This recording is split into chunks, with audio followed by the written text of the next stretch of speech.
Hey, what's up? Jason here from Unity3D.College. In a previous video, I showed you how to hook up animation events so that you could do footsteps whenever the foot actually lands on your animation. In this video, I want to take that a step further and just vary the sounds based off of what type of terrain you step on. So let's hit play and just see what this sounds like real quick. I have a weird ground sound. It's actually a snow sound.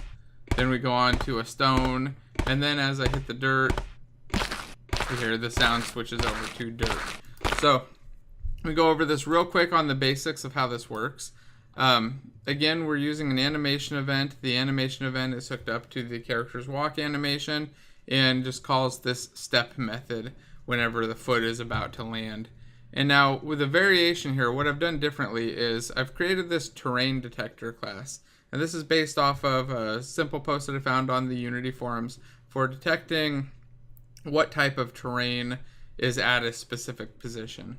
So what I did was take that class, and you can see that right here, and I've just converted it over to be a totally separate, slightly modified version of this without an update, so it's not doing the sound effect playing itself. Instead, it's just giving me back the position or the terrain ID or index for a specific position. So here I create a new terrain detector in my foot class.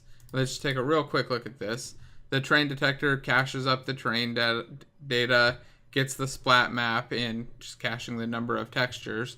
And then we have a method right here that we're calling called get active terrain texture index. And we just pass in a position, and this is going to give us back the index of the specific position, or the index of the terrain that is most prevalent at the specific position. So if we look here at the terrain, you can see 0 is going to be this stone, 1 is this mud color stuff, and then green, or the green grass, is going to be 2.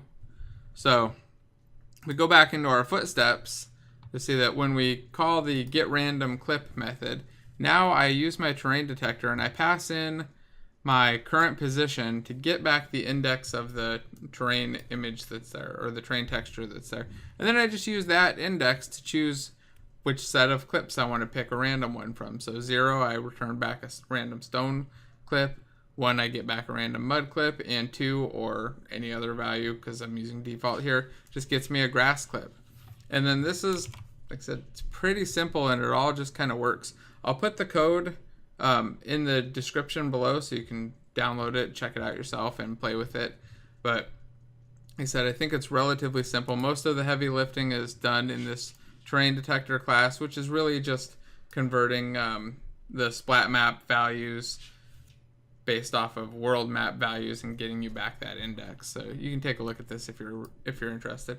So hopefully this is helpful. If you like the video, don't forget to like and hit subscribe. If you have questions, feel free to just drop them in the comments below, and thanks for watching.